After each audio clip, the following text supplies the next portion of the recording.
ما بعد فاعوذ باللہ من الشیطان الرجیم بسم اللہ الرحمن الرحیم عن جابر قال قال رسول اللہ صلی اللہ علیہ وسلم من قال سبحان اللہ العظیم وبحمدہ ورثت له نخلۃ فی الجنہ رواہ ترمذی۔ حضرت امام ترمذی نے حضرت جابر رضی اللہ تعالیٰ عنہ سے روایت کی۔ وہ فرماتے ہیں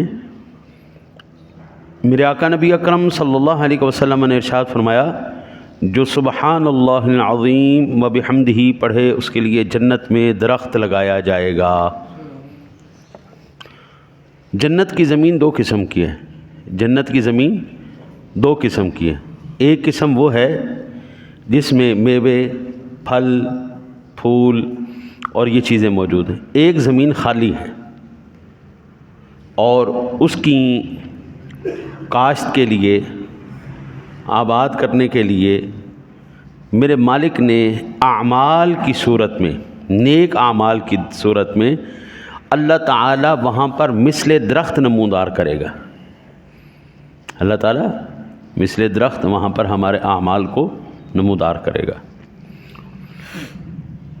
دنیا میں کتنے پھل ہیں جی؟ کوئی اندازہ ہے آپ کو مولانا؟ بے شمار ہیں، بے شمار اچھے اچھے درخت ہیں۔ جنت میں جو درخت لگایا جائے گا وہ کس چیز کا درخت لگایا جائے گا؟ آپ نے یہ کہا سبحان اللہ العظیم و بحمدہ، آپ نے یہ کہہ دیا تو جنت میں ایک درخت لگایا جائے گا۔ وہ کس کا ہوگا؟ آم کا ہوگا، انار کا ہوگا، وہ کس پھل کا ہوگا؟ وہ بھی ہمیں حضور سرور دو عالم صلی اللہ علیہ وسلم نے ارشاد فرما دیا، وہ کھجور کا درخت ہے۔ جنت میں کون سے درخت لگائے جائیں گے؟ کھجور کے درخت۔ اس کی کیا وجہ ہے؟ دنیا میں کوئی ایسا درخت نہیں ہے جس کے پتے نہ جھڑتے ہوں، واحد ایسا کھجور ہے جس کے پتے کبھی نہیں جھڑتے۔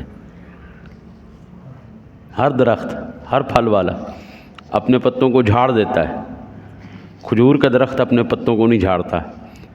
یہ مثال ہے مومن کی، زمانہ جیسا بھی ہو، حالات جیسے بھی ہوں، سرد ہوں، گرم ہوں، اچھے ہوں، برے ہوں، ایمان والا اپنے ایمان پر قائم اور مضبوط رہتا ہے۔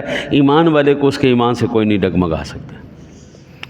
عن زبیر قال قال رسول اللہ صلی اللہ علیہ وسلم ما من صباح یصبح العباد فیہ الا منادی ینادی سبح الملک القدوس رواہ ترمذی۔ حضرت امام ترمذی نے حضرت زبیر رضی اللہ تعالیٰ عنہ سے روایت نقل کی۔ وہ فرماتے ہیں کہ میرے آقا نبی اکرم صلی اللہ علیہ وسلم نے فرمایا، ایسی کوئی صبح نہیں جسے بندے پائیں مگر ایک پکارنے والا پکارتا ہے کہ پاک بادشاہ کی تسبیح پڑھ لو۔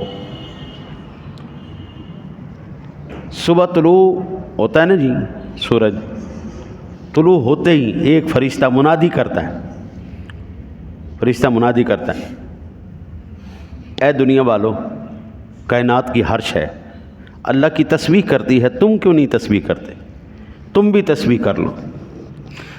سوشل میڈیا کے اندر کوئی اچھی روایات نہیں پائی گئیں، بہت بری بری روایات پائی گئی ہیں، لیکن ان میں سے ایک چیز مجھے پسند آئی اور وہ بہت کم نظر آتی ہے۔ وہ کیا چیز مجھے پسند آئی کہ اگر آپ نے آج درود پاک نہیں پڑھا تو درود پاک پڑھ لیجئے۔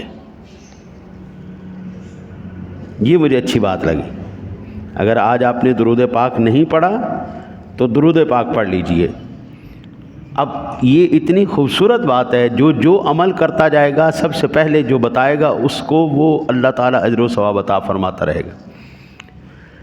فرشتوں کی ندا ہم تو نہیں سن سکتے تھے، لیکن جناب رسالت مآب صلی اللہ علیہ وسلم کے تو فعل ہمیں یہ بات پتہ چلی کہ صبح صبح فرشتہ اٹھ کے ہمیں کہتا ہوا اللہ کے بندے، فرشتے تو نہیں سوتے، ہمیں جب ہم اٹھتے ہیں تو سب سے پہلے وہ ہمیں کہتا ہوا اللہ کے بندے دن کا آغاز اللہ کی تسبیح سے کر۔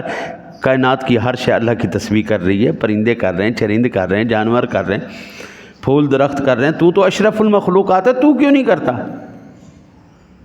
تو بھی اللہ کی تسبیح کر۔ ہمارے اس معاشرے کے اندر جو پریشانی کے اسباب ہیں نا جی، رزق میں کمی کے اسباب، ذہنی ڈپریشن کے اسباب، یہ تمام کے تمام جو بچے کامیاب نہیں ہو رہے، آپ بھی خاص کر جو بچے کامیاب نہیں ہو رہے، کام میں ہاتھ ڈالتے ہیں لیکن ناکام ہو جاتے ہیں. وہ لوگ کامیاب، وہ صبح فجر کی نماز پڑھنا شروع کر دیں، انشاءاللہ تعالی العزیز ان کے سارے کام اور مسائل حل ہو جائیں گے. رزق والے خاص طور اللہ نے رزق کو فجر کے ساتھ باندھ دیا ہے.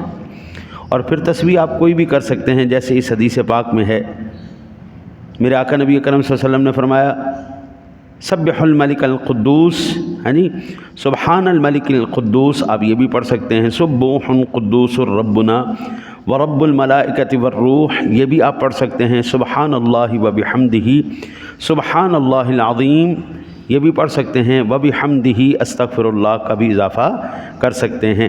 لا حول ولا قوت الا باللہ، یہ جنت کے خزانوں میں سے خزانہ ہے، اس کا ورد بھی آپ کر سکتے ہیں. اللہ سے دعا ہے اللہ آپ کو مجھے عمل کی توفیق عطا فرمائے. اللہم صلی علی سیدنا